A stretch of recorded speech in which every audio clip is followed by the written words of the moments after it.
गुरुरेव गतिर्गुरुमेव भजे गुरुणैव सहास्मि नमो गुरवे न गुरोः परमं शिशुरस्मि गुरोः मतिरस्ति गुरौ मम पाहि गुरो ब्रवीमि संस्कृतं वाचा ध्यायामि संस्कृतं सदा पूर्वे सेवाञ्चकायेन वन्दे संस्कृतमातरम् यो नरः संस्कृतव्योम्नि ह्यालयं भ्रमते मुदा संस्कृतिं चैव संस्कारं विन्दते नात्र संशयः।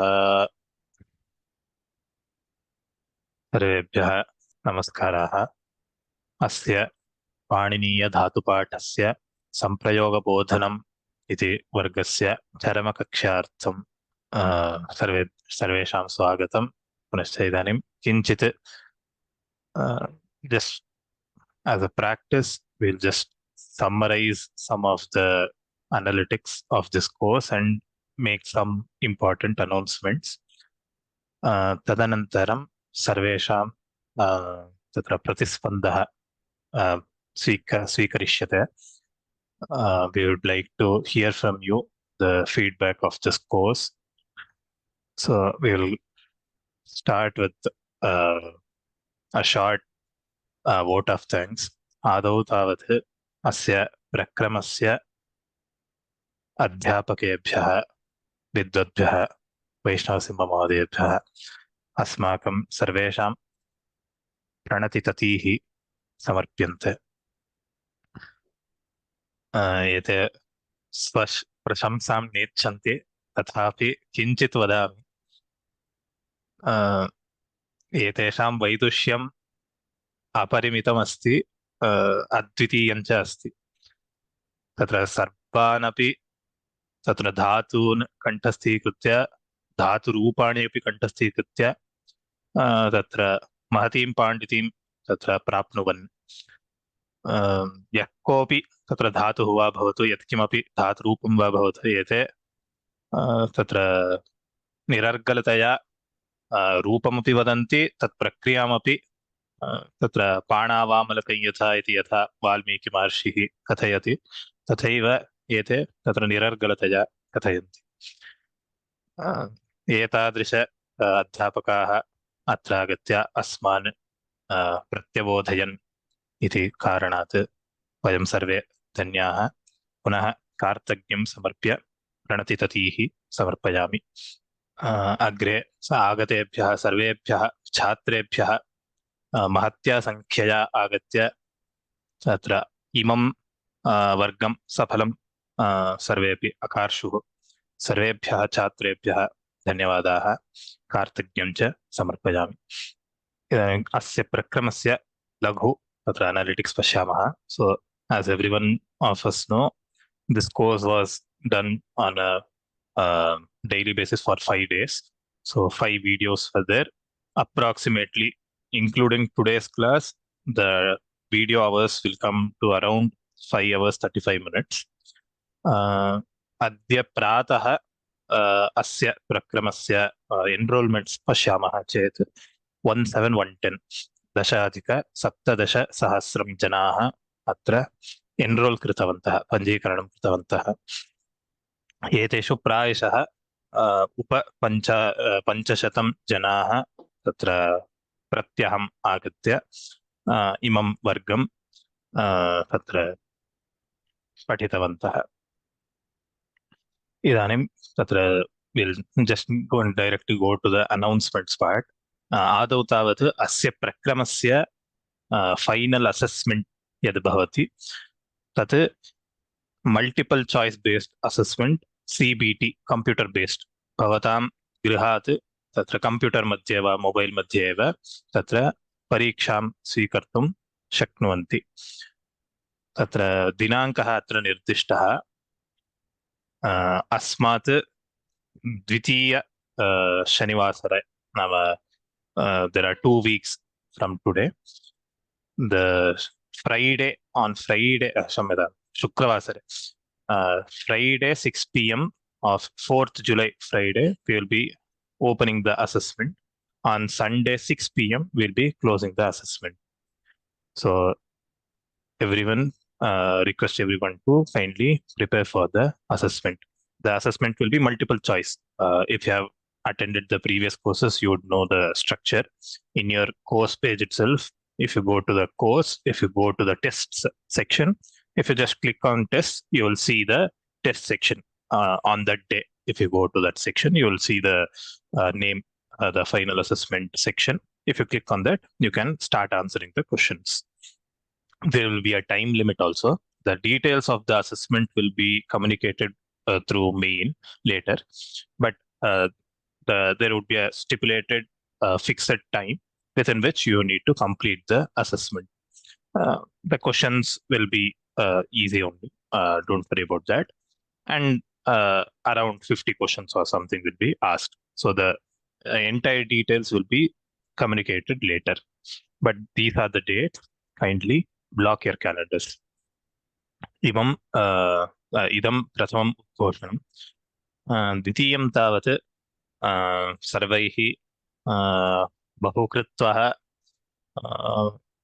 बहुभ्यः दिनेभ्यः मासेभ्यः वर्षेभ्यश्च पृष्टः तत्र अनुबन्धस्य प्रयोजनं किं कथं तत्र अनुबन्धाः प्रयुज्यन्ते इदानीम् एकस्य वर्णस्य इत्संज्ञा क्रियते तस्य प्रयोजनं किम् इति बहवः बहुधा तत्र संशेरते स्म इदानीमपि संशेरते अतः बहवः पृष्टवन्तः तदर्थम् इदानीम् अग्रिमवर्गः अमीभ्यः अध्यापकेभ्यः एव स्वीकरिष्यते अनुबन्धविज्ञानं पाणिनीयव्याकरणे इत्संज्ञकवर्णानां प्रयोजनं the science of anubandhas learning the role of it markers in Paninian system. So this course will be starting on July 26th. आगामि मासे षड्विंशतिदिनाङ्के अयं प्रक्रमः प्रारप्स्यते परम् अत्र कश्चन नियमः वर्तते this will not be open for all, that is the live classes will not be open for all. There will be an entrance test.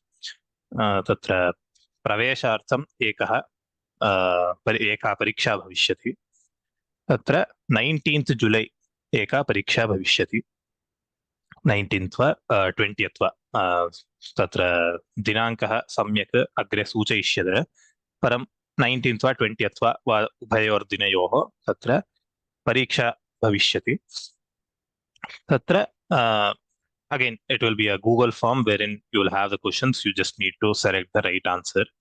So after the exam, after that entrance test, those who are eligible for the course, that is eligibility is 80%. You need to score 80% or above. If you score 80% or above, then you will be eligible for the live classes. If in case you're not eligible for the course, say if you get less than 80%, still don't worry, you can access the recordings, you can access the class materials, whatever you are accessing right now. Similarly, you can access it without any hassle. Param live मध्ये तत्र अध्यापकैः सह तत्र संवादः एवं न भवति तावदेव. But the doubt clarifications can be done through mails and other media. एवं एषः अग्रिमप्रक्रमः तत्र भविष्यति.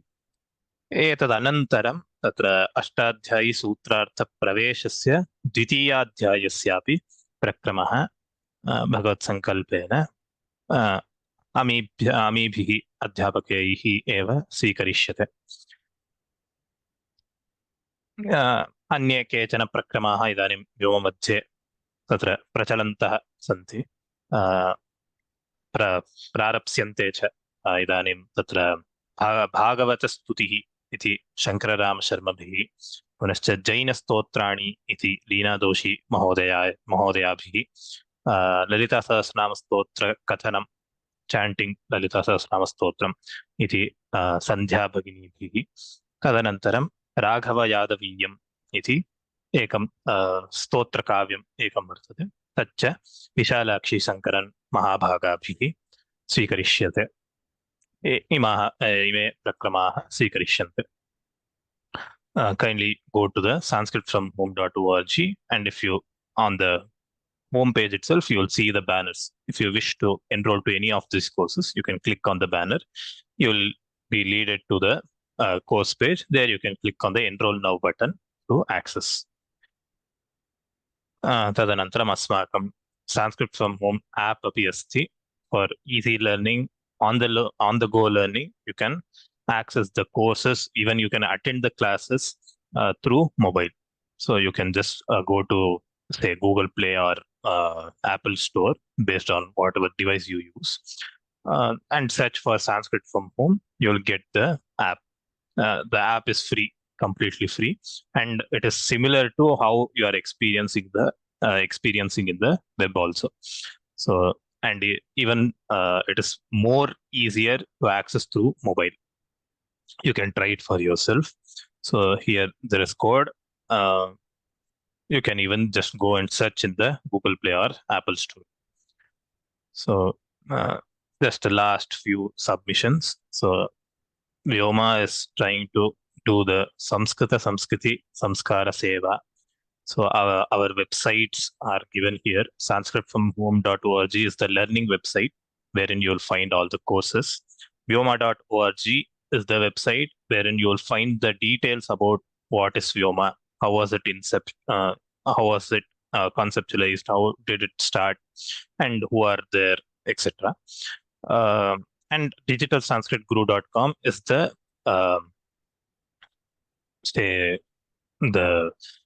e-commerce website of our company. So you can buy the books, Vyoma books and Vyoma products through digitalsanskritguru.com.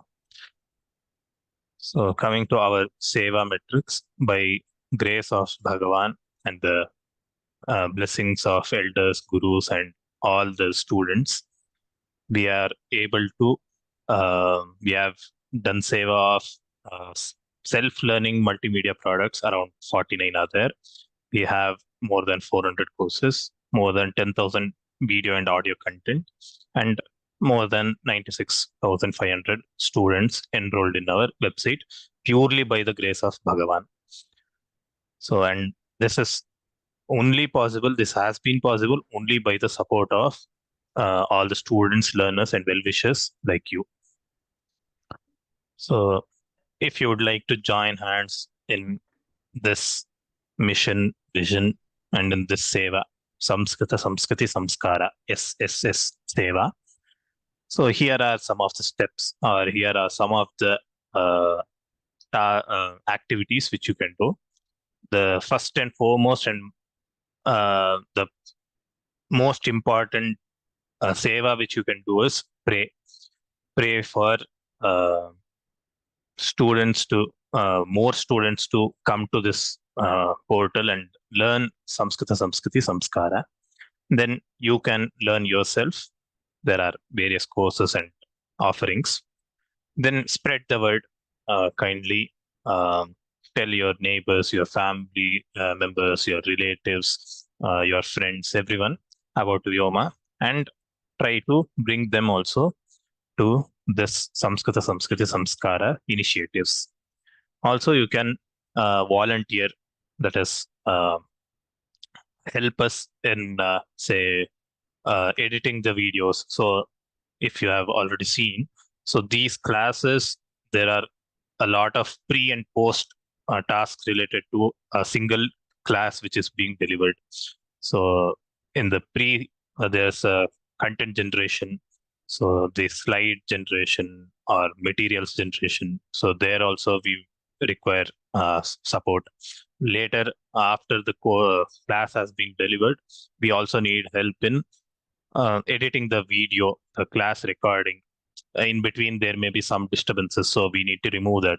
For a hassle-free, disturbance, without any disturbance, if you want to learn, there shouldn't be any such gaps or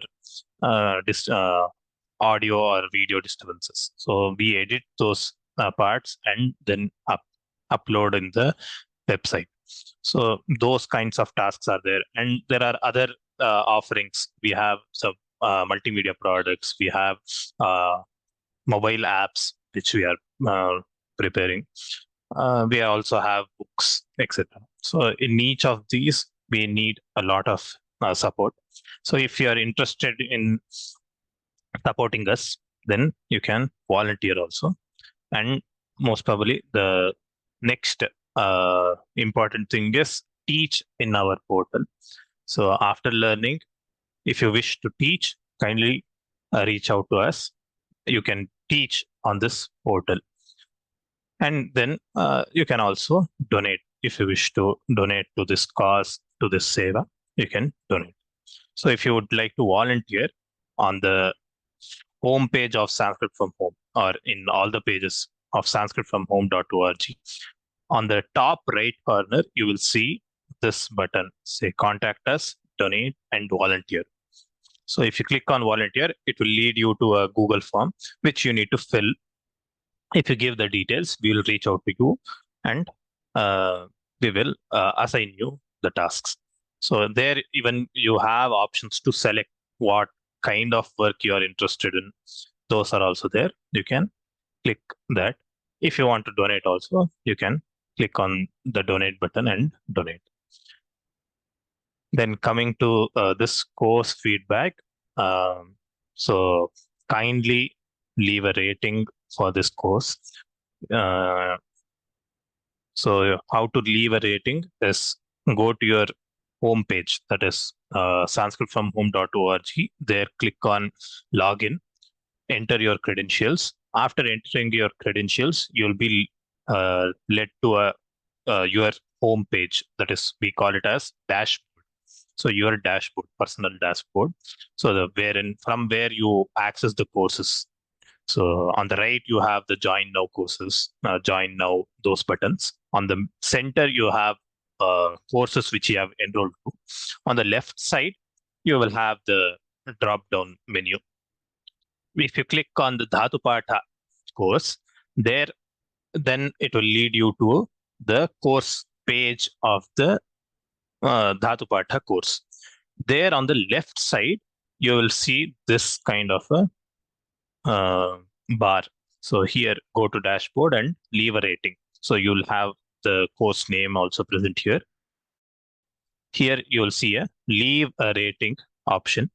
So just click on that, and you can assign whatever stars you feel, and you can even comment what you felt was good or what you felt was bad, how can we improve, etc. You can write there.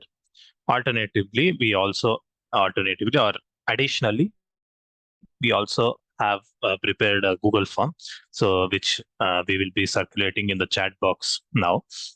Kindly fill that form also. So that form has a little more detailed questions, so that we can understand where we have to improve and what we did better or what we did good, and where can we do better. So for that, you can just fill the Google form. So that will be shared in the chat box also.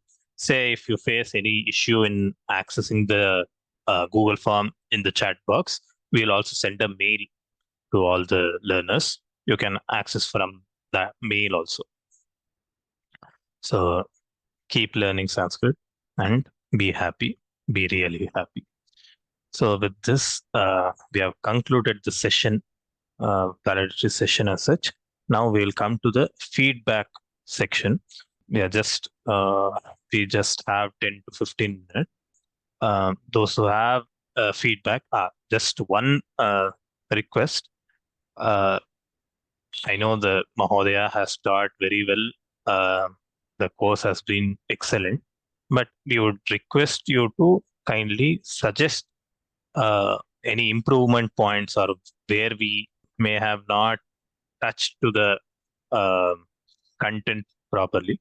So if say if we are too fast, or if the materials prepared were faulty, you can highlight that, so that we know where we stand and what we have to improve. So कृपया तत्र प्रशंसाम् अधिकां मा कुर्वन्तु इति प्रार्थये. महोदयः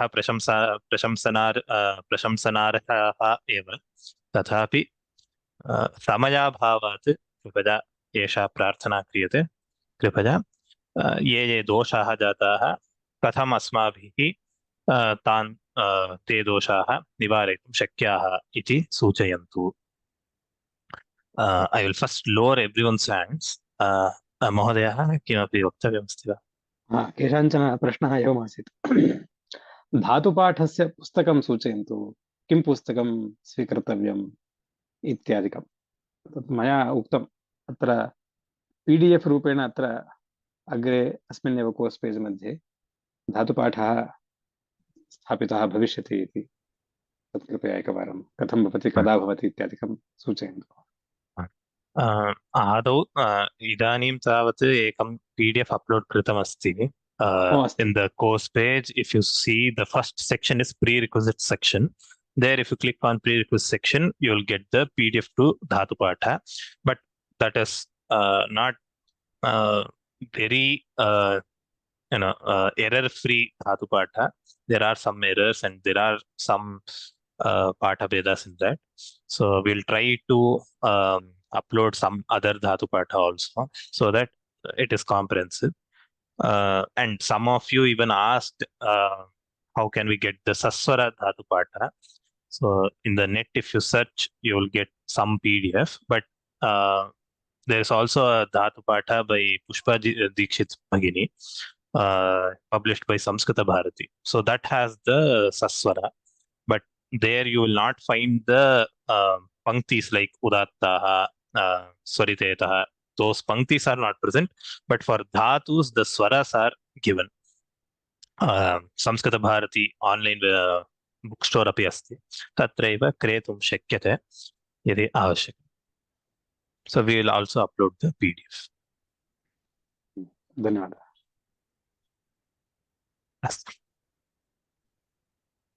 अहं नाम आह्वयामि. कृपया I will also promote I will promote you as a panelist so that you can share your video, so that we also have the darshana bhagya of you.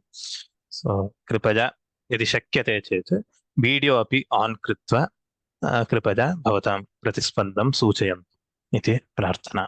I will first promote a few to panelists now, so that you will be ready to tell. Jairam Mahodaya, Krishna Kumar Mahodaya, Girija Krishnamurthy Bhagini. If possible, just accept panelist promotion. Jairam Mahodaya. धन्यवादः. आचार्यस्य पाठनशैली अति उत्तमा इति वक्तव्यमेव नास्ति इति मन्ये. मम एकः प्रश्नः अस्ति आचार्य. अत्र निरुक्तः इति अस्ति खलु? तत्र निरुक्तस्य निरुक्तग्रन्थे अपि पदानां मूलशब्दाः कथं भवन्ति इत्यादि विषयाः तत्र सन्ति. मम प्रश्नः एवमस्ति, निरुक्त धातुपाठयोर्मध्ये कः सम्बन्धः इति अस्ति मम प्रश्नः. यदि संक्षेपरूपेण भवान् अत्र भाषावित् ये सन्ति, भाषाविदाम् अयं निर्णयः अथवा अयम् इदं मतम् इति केचन शब्दाः धातुनिष्पन्नाः सन्ति, केचन अव्युत्पन्नानि प्रातिपदिकानि, येषां व्युत्पत्तिर्नास्ति.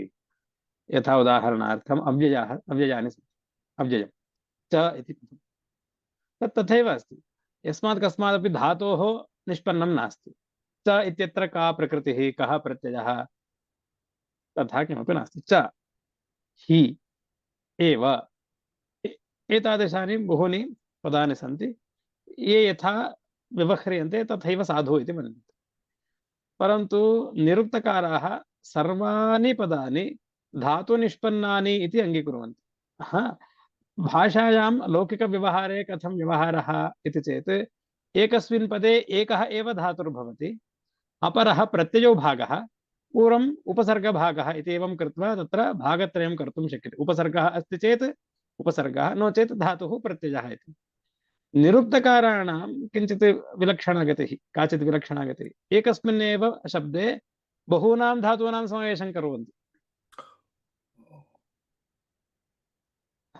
यदि तत्र एकस्यैव शब्दस्य अर्थत्रयं द्योतितमस्ति चेत् तर्हि एकैकस्मिन् वर्णे एकैकं धातुं योजयन्ति।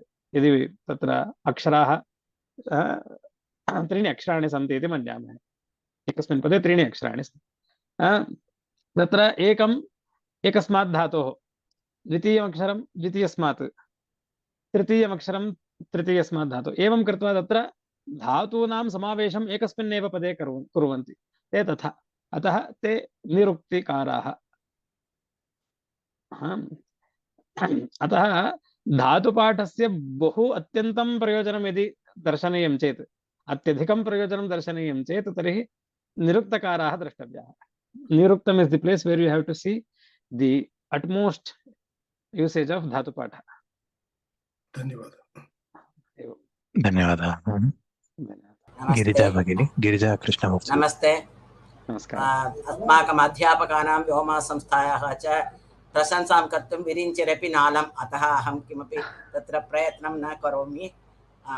बहून् धन्यवादान् समर्प्य केवलं अध्यापकैः उक्तमेव, धातुपाठस्य एकः ग्रन्थः लभ्यते चेत् तत्र सौकर्यं स्यात्। अनन्तरम् अभ्यासाः दीयन्ते चेत् तत्र पुनः पुनः पौनःपुन्येन अस्माभिः अभ्यासं कर्तुं शक्यते। अभ्यासाः भवद्भिः एव दीयन्ते चेत् पुनः पुनः पठामि, अनन्तरं विस्मरामि।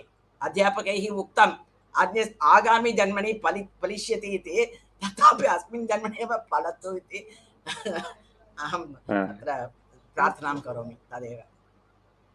धन्यवादः। अनन्तरं जयराम महोदयस्य विषये एकं वक्तव्यम् अवश्यम्। भवभूत्या यद् उक्तं वितरति गुरुः प्राज्ञे, ओके, तत् मया अनुभूयते साक्षात् तेन सह, यदा सहपाठिनी अस्मि, तत् मया अनुभूयते एव। तस्य प्रश्नाः तेषां स्तरः एव अन्यः भवति। अतः तदपि मया वक्तव्यम् आसीत्, इदानीं धन्यवादः। धन्यवादः। भवत्या विषयद्वयं यत् पृष्टं तद् उभयमपि क्रियते। धातुपाठस्य समग्रस्य एकम् आरोपणं, पुनश्च अभ्यासः अपि दीयन्ते। दिनद्वये वा दिनत्रये तत् आरोपयिष्यते। धन्यवादः। अग्रे कृष्णकुमार महोदय। नमस्ते महोदय। अस्मिन् कक्षायां मया नूतन धातुविषयाः पठिताः। विद्वान् वैष्णव सिंह महोदय सम्यक् पाठयति स्म। किञ्चित् अपि क्लेशः वा दोषः वा नास्ति, परन्तु एक सजेशन् अस्ति। उपगणानां विषये इतोपि विवरणम् अधिकम् आवश्यकम् इति अहं चिन्तयन् अस्मि। तत्र अनुक्तं तत्र स्थापितमस्ति, यदत्र विवरणं न दत्तं, समयाभावात् अन्तर्गणानां विषये विवरणं यत् न दत्तं तत् कोर्स् पेज् मध्ये PDF रूपेण तत्र स्थापितं भविष्यति। तत् कृपया अवलोकयन्तु। अवलोकितं चेत् सर्वं तत्र स्फुटमेव अस्ति।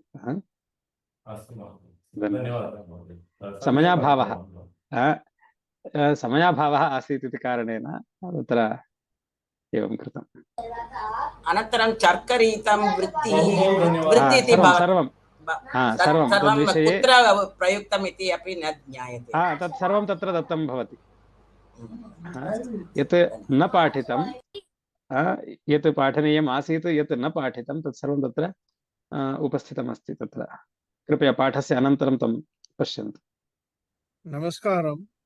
My name is Swaminathan. Yes, I thoroughly enjoyed the course. Of course, Dhatupatha is it's almost like an ocean. You keep digging into it, and the way various scholars used it that makes a huge difference. First of all, the two questions I have, the meaning which you have given for each dhatu, it is the most probable meaning, or it is just to give it for the sake of understanding the dhatu. And then I have several books on dhatupathas. Everybody has got their own versions of swaras and also. What is the what is called authoritative book which we can use to see the swaras correctly? Because there are lots of typos, lots of mistakes. Or is there a way you can figuratively figure out, like when I study algebra, they have a way you can figure out based on the fundamental principles. Is there a way to correctly identify the swaras, even though the book has got an error? True. Now, the only way you can correct is by seeing the sentence, the pankti. Udattaha anudatet, dhatava anudattaha swaritetaha. This is the thing that by seeing this, you can correct all the errors if you see in the dhatu. If there is the word says udattaha, then all the dhatus that are told above are udattaha. That which doesn't go, that which doesn't has an id sanya, that the swara that stays with it, the achvarna that stays with the dhatu, that is udattaha. If there is anudatte taha, then the anudatta is the one that is going, that is having the id sanya, anudatte taha. So this is how you have to correct by seeing the pankti. There mostly the panktis don't have errors. एधादयः कथ्यन्ताः षट्त्रिंशत् आत्मने भाषाः अनुदात्ताः उदात्ताः अनुदात्तेतः. If this is there, then mostly these panktis will not have any errors. These are fine. So seeing this, you can correct the swaras that are told in the dhatu, that you see in the dhatu. If that all there are some errors, you can correct them. Okay. So one follow-up question is, all we have swaras, achwara, achbihi, right? So all the hraswa swaras are all anudatas and dirgha swaras are udatta. Is that the way it works? No. Okay. There is no condition as such. There is no rule as such. The hraswa will be udatta, the dirgha will be swarita, the pluta will be anudatta. No. Okay. Any dhatu can have any swara. Any hraswa, dirgha, pluta can have any swara. But it has the rule is the ajvarnas will have this udatta, anudatta, swarita, not the vyanjanas. That is the rule. Right. So that means that has to be given based on the writing you said, udattaha, anudattetaha. That is the starting point where we have to start identifying. Exactly. यदि तादृशम् अभ्यासमपि दीयते चेत् यत्र स्वरं संयोजयामः तत्र वाक्यं पठित्वा तादृश we'll make all of you as proofreaders. अभ्यासोऽपि भविष्यति, प्रूफ् रीडिंग करेक्शन अपि भविष्यति. तदेव कुर्मः. एकैकं गणं लघुगणं दत्वा सर्वेभ्यः अभ्यासरूपेण सर्वे समीकृत्य यच्छन्ति. यत् समीकृतम् अस्ति परिशील्य तदेव स्थापयामः. So the request to Vyoma Labs is to provide an authoritative book on Dhatupatha with the swara markings, everything. That way all of you are scholars. You can contribute to taking out all the errors, so we can publish one book on Dhatupathas. So that it's thoroughly, just like Ashtadhyayi.com, we have started it. Lots of analysis going on. So I refer to the Ashtadhyayi.com than anything else. Lots of books are there, but lots of mirrors. Many errors are there. Typos, printing errors, and things like this. So that will be very much appreciated, because that's the starting point for studying. You already mentioned it, right? Understanding the dhatu is important to build on the language. So, and then second question, why does the meaning come multiple meanings for the same dhatu? So is it because of the prayogas? Prayoga, exactly. The usage of the words which has these as dhatus. You have yaja dhatu, which has multiple arthas. Deva puja, sangati karanam, danam. So if that's the case, which one you choose on the Dhatupatha? You choose the most frequently used one as the meaning? Exactly. Widely used. Okay. This was a very enjoyable course for me, because I have heard Dhatupathas in different flavors, but this one in one systematizing it, Vikarana Pratyayas, Sakyata Pratyayas, and doing this, it gives you what do you call it, revising the entire knowledge. It makes a much better sense to why these things are there. So, Dhanyavada. धन्यवादाः शेषाद्रि महोदय नमः सर्वेभ्यः महोदय नमस्कारः अत्र परम्परायां धातुपाठस्य वा भवतु अथवा पञ्चाङ्गं व्याकरणम् इति कथ्यन्ते खलु तत्र वा भवतु तत्र स्वराणाम् एवञ्च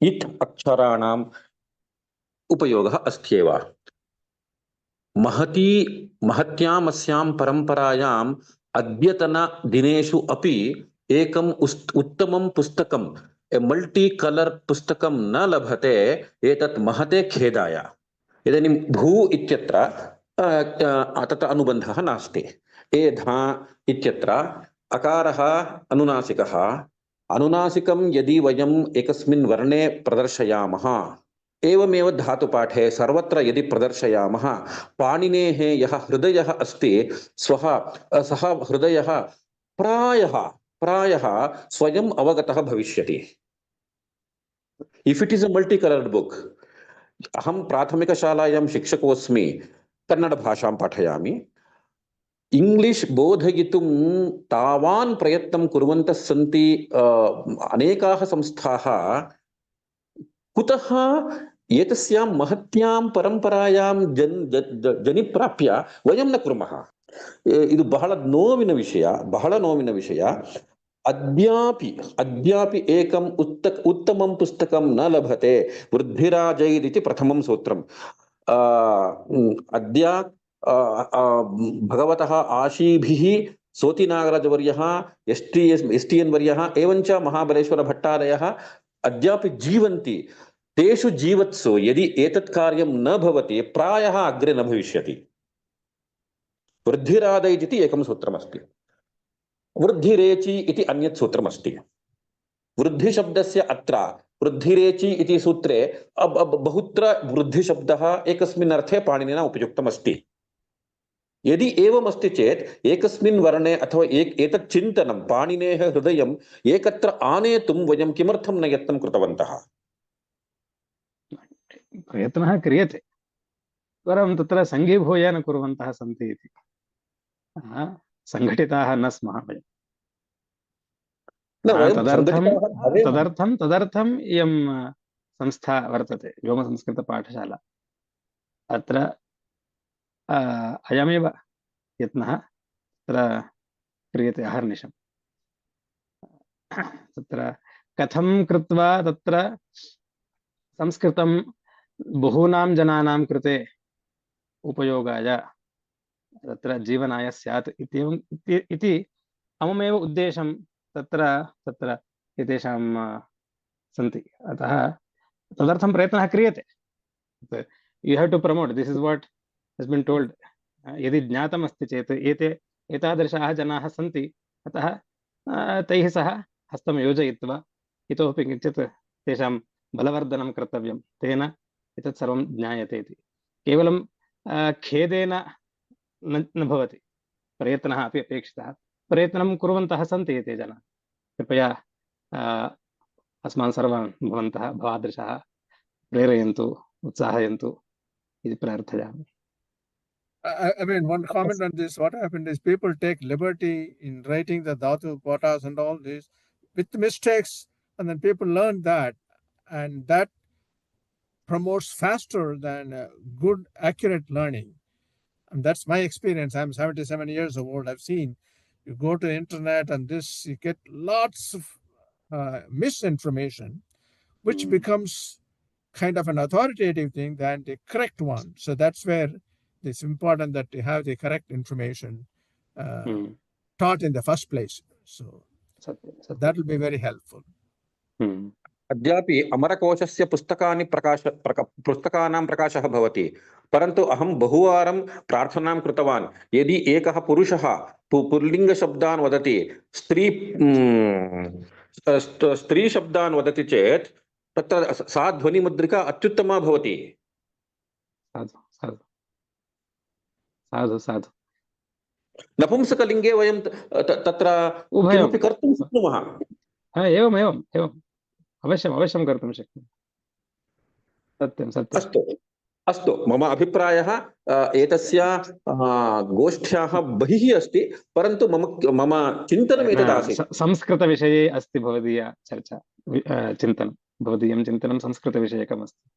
संस्कृतस्य संवर्धनं कथं करणीयं, शास्त्रस्य परिरक्षणं कथं कर्तव्यम् इति यद् भवता उक्तं तत् शिरसा पाल्यते अस्माभिः। धन्यवादः। धन्यवादः। नमस्ते महोदय। धन्यवादः धन्यवादः धन्यवादः। Vandana Bhagini, I have promoted you as a panelist. Can you join? Mahesh Mahodaya also. Due to shortage of time, I request you to be short and concisely let us know the feedback. Okay, namaste. Vandana Bhagini. Namaste, Mahodaya. I'll speak in English because my Sanskrit Gnana is not all that great. This was a very, very interesting course. And although I have seen the prerequisites and I did not have those, I was still very much interested in attending to get Adhikam Gnanam. My only request is the same course, please, if you can make it in English or Kannada Bhasha, it'll be so great because little Gnana is there, and I've attended like Saumya Bhagini's classes, which is currently going on. So because of that, I was able to understand so many concepts which Mahodaya told. But unfortunately, I don't have that basic requirements that were there. So if it was spoken in English, right, I would have understood, and I think a lot more people will be able to understand. So in the interest of, I think, larger group, maybe the same course material, if any teacher can teach in a regional language as well as an English, I think it will be beneficial to so many students. And another suggestion is when you mention prerequisites that are there, right? In that prerequisites only, if you can give a hyperlink to if there are any existing courses Vyoma itself has, like you said, they should know Laghu Siddhanta Kaumudi or other courses that are there. And in case Vyoma has those, right? If you link it there, and if we get to know a course that is happening like this in advance, we can, maybe brush up those or take those so that we will be eligible for these. That is my suggestion, Mahodaya. Okay, dhanyavadaha, koti koti, dhanyavadaha, dhanyosmi. We will definitely do that, Bhagini. Vandana Bhagini. We'll try to come up with a viable solution for the first part, the regional language and the English part. For the second part, in the course pages, we will give the links also henceforth. Okay, thank you. धन्यवादाः. तद्वै महोदय. नमस्ते महोदय। महोदय, अत्र ये विद्यमानाः पण्डिताः वा कवयः वा ते सर्वे अयं धातुः अस्य अनुस्वरः अयम् उदात्तः अनुदात्तः इति न स्मरन्ति किल। ते शब्दं लिखति तदेव स्मरति, तस्मात् इन्फर् करोति, लैक् लिक् अस्ति, अस्तु परस्मैपदः, अतः लिखा भवतु, तदनन्तरम् उदात्तः भवतु इत्येव तेषां चिन्तनं रिवर्स् सैकालजि इतिवत् भवति किल। प्रायेण अद्यत्वे तथा इदानीं जातं। पूर्वं स्वरसहितः एव स्मरन्ति स्म, धातून् स्वरसहितमेव स्मरन्ति स्म, परन्तु अद्यत्वे तथा पाठक्रमः नास्ति, तथा न केऽपि पाठयन्ति। स्वरसहितं न पाठयन्ति, धातूनां पाठः स्वरसहितः न पाठ्यते इदानीम्। उदाहरणार्थं डुपचष् इति न पठन्ति, अथवा डुपचष इति चकारे स्वरितं न योजयन्ति, तथा पाठं न कुर्वन्ति। अतः वाक्यं दृष्ट्वा अस्माभिः अत्र योजनीयम्। ओके, अत्र अद्यत्वे न, तत्र आबोः कालात् पूर्वमेव अत्र प्रतिज्ञानो नासिक्याः पाणिनीयाः इदं वाक्यं कुत्र अस्ति? भट्टचिदीक्षितैः। तस्मिन्नेव काले अयं पाठक्रमः सानुनासिकः, निरुनासिकः, उदात्तः, स्वरितः प्रायेण लुप्ताः जाताः, नष्टा, तत्परम्परा नष्टा। सर्वं नष्टं न, यद् अवशिष्टमस्ति तत्र तथा कथञ्चित् प्रयत्नः क्रियते। यदा सूत्रपाठवत् धातुपाठमपि पाठ्यते वा भूसत्तायाम् ईद्वृत्तौ इति सर्वं स्मरन्ति वा? यथा अष्टाध्यायीसूत्रपाठः इदानीं चलति खलु, हा, हा। तद्वत् गुरुकुलेषु धातुपाठस्यापि पाठनं कुर्वन्ति एव स्मरणार्थम्। भवद्भिर्कृतं वा? एवम् एवम्। मया किं क्रियते इत्युक्ते आख्यातचन्द्रिका इति एकं पुस्तकं वर्तते। तत्र समानार्थकानां धातूनां एकत्र एव सङ्गृह्य तदेव अमरकोशवत् भवति। तद् बहु उपयोगाय इति। सत्यं सत्यं। परन्तु धातुपाठः यदस्ति तत्र पाणिनेः हृदयं ज्ञातं भवति। पाणिनिः कथं चिन्तयति, अमुं धातुम् अत्रैव किमर्थं योजयति इत्यादिकं सर्वं तत्र ज्ञातुं शक्यते, मूलस्वरूपं। तदनन्तरं परिष्कारं कर्तुं शक्यते। यथा अष्टाध्यायीं स्मृत्वा अष्टाध्यायीक्रमेण सूत्राणां ज्ञानं प्राप्य सिद्धान्तकौमुदीं यदि पठन्ति भवन्तः, सिद्धान्तकौमुद्याः अध्ययनं कुर्वन्ति चेत् तर्हि प्रकरणशः सूत्राणां कथं संयोजनं करोति इति तत्र ज्ञातुं शक्यते। परिष्कारः, इम्प्रवैसेशन् तावदेव। मया किं चिन्त्यते इत्युक्ते मूलधातुपाठादपि अधिकं तदेव प्रयोजनाय भवति इति, आख्यातचन्द्रिका इति। अस्ति, प्रयोजनं नास्ति इति न। श्लोकरूपेण बहु सुन्दररूपेण लिखितं वर्तते तत्र। अस्तु अस्तु, चिन्ता। सत्तायाम् अस्ति भवति तदेव लाइक सत्तायाम् अस्ति भवति विद्यते चाथ जन्मनि, तद् बहु सुन्दरं वर्तते। सूपर्। तद् यदि स्मर्यते चेत् लेखनसामर्थ्यं बहु वर्धते। सत्यं सत्यं। बहुभिः एवं तत्र अष्टाध्यायी सूत्राणाम् उदाहरणान्यपि काव्यरूपाणि दत्तानि। काव्यरूपेण एवं कुत्र लभ्यते महोदय? तादृशानि काव्यानि बहूनि सन्ति। एकम् अत्र अस्ति, किम् अर्जुनरावणीयम् इति पुस्तकमस्ति। अर्जुनरावणीयम् इति तत्र अष्टाध्यायीक्रमेण द्वितीयपादात् गाङ्कुटादिभ्यो एणिङित् इत्यारभ्य अष्टाध्यायीसूत्रक्रमः यः अस्ति तत्क्रमेण तत्र एकैकस्य सूत्रस्य उदाहरणानि श्लोकरूपेण दत्ता। नाम श्लोकं काव्यमस्ति, काव्यम् अर्जुनरावणीयं काव्यं, परन्तु तत्र यानि पदानि उपयुज्यन्ते तानि उदाहरणरूपाणि सन्ति, सूत्रस्य उदाहरणरूपाणि क्रमशः क्रमेण दत्तानि। भट्टिकाव्यमिति विद्यते तदस्ति व्याकरणप्रधानं। तत्र काव्यं तावत् व्याकरणप्रधानमस्ति, परन्तु सूत्रस्य क्रमः आश्रितः वा इत्यत्र महान् तत्र इदम् आग्रहः नास्ति। परम् एतेषाम् अर्जुनरावणीयम् अस्य तावत् ग्रन्थस्य अयं विशेषः। सूत्रक्रमः यः अस्ति गाङ्कुटादिभ्यो एणिङित् विज इटे विभाषोर्णोः सार्वधातुकमपि असंयोगः लिटिकित् इन्दि भवतिभ्यां च एवं क्रमः अस्ति खलु। अनेनैव क्रमेण तत्र श्लोकाः काव्यं तत् वर्ण्यते काव्यं, तत्र मध्ये उदाहरणानि यानि पदानि तत्र उपयुज्यन्ते तत्र क्रमेण सूत्रक्रमेण एव उदाहृतानि। तस्मिन् किमपि कामेण्टरी अस्ति वा? सर्वम् अस्ति। बहु उपयोगः। बहूनां जनानां विद्वज्जनानाम् एवम् उपक्रमः कृतः। शास्त्रमपि परिरक्षितं स्यात्, भाषा संरक्षिता स्यात्, तत्र क्रियेटिविटी अपि स्यात्, सर्वं चिन्तितम्। अन्यः प्रश्नः महोदय, एतस्मात् प्रकरणात् पूर्वं यत् सन्धिप्रकरणं तदनन्तरं विद्यमानः अज्वर्ण पुल्लिङ्गप्रकरणं तत् सर्वं पठितम्। प्रत्ययानन्तरं कृत् तदनन्तरं तद्धितं तदपि व्योमसंस्थायां मध्ये वर्तते, किन्तु तिङन्तप्रकरणं यद् विद्यते तत् सम्पूर्णतया नास्ति इत्येव मया दृष्टं। तद् फ्यूचर् मध्ये कर्तुं किमपि चिन्ता अस्ति वा? चिन्तितमस्ति, करिष्यामः। I thought Soumya Bhagini taught a course on Tinanta Prakarana. It was very old and not ordered. Nilesh Mahodaya taught Kridanta and Taddita, but the Tinganta Prakaranam is very oldly taught and it was not something that is like very good. धन्यवादः। महेश महोदय। नमस्कारेभ्यः। व्योमसंस्थायां प्रति अस्माकम् आचार्यं प्रति कृतज्ञः अस्मि।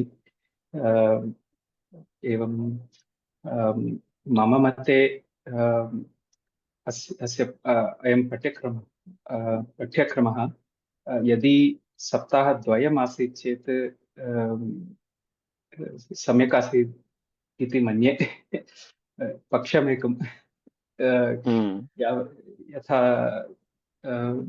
धातुपाठः इति बहु विशिष्टः ग्रन्थः अस्ति, एवं बहु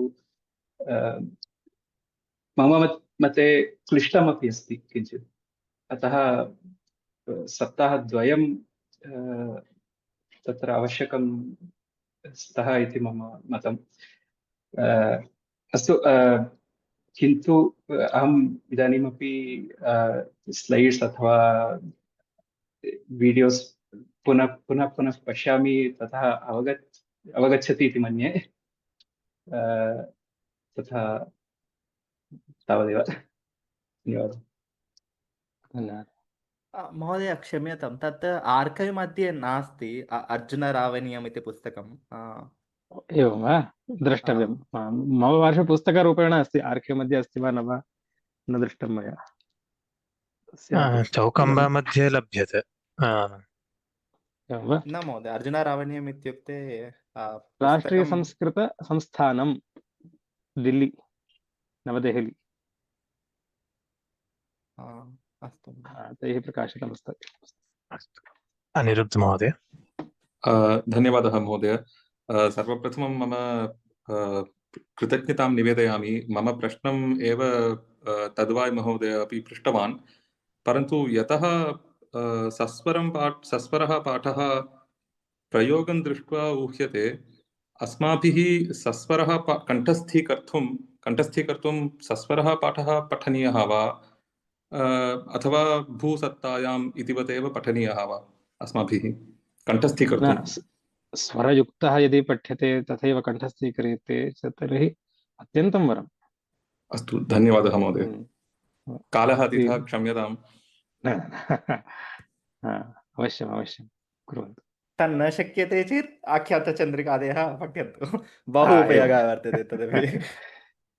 धन्यवादाः। हेमावती शङ्कर भगिनी। I have nothing much to say. Everybody has spoken everything. All I want to say is, in case any editing work is required or something is being done on that, I can help in that. I have a little time and I'm good at typing and all that, but I don't have much of knowledge. But if there is a team or some 2-3 people jointly doing, as Mahodaya Acharya suggested, for creating materials or some such thing, you can always count on me. I'll be able to help on that. Only that I wanted to say. At least whatever little I know, I can put it into use. That is my humble this thing. And thank you so much, Acharya. I mean, you're enlightening us so much. And I think my janma is safalyam. It has become worth the while. At my age, I'm 74. What little I'm learning, I'm very happy about it. Thank you. Thank you so much. धन्यवादाः। Dr. Sharada Bhagini, can you join us panelists? Srivatsankara Namaskara. Namaha. I want, we have known so many things about the Dhatupatha which we have not known for past 2 years, like Swara and Anudata, how to recognize and it, and how to make out with these points. But only one thing is, we are not able to catch few points in the lesson. If it is little slower, I am very much beginner. If it had been a little slower, we can catch better way. That's the only request. It has been excellent thing, really. अस्तु भगिनि, धन्यवादाः। शारदा गोपालन भगिनी। राम राम महोदय। Ram Ram. Ram Ram. The course I enjoyed thoroughly. बहु सम्यक् आसीत्।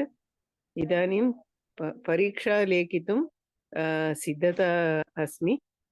बहु रुचिः आसीत् सर्वदा नववादनतः दशवादन वा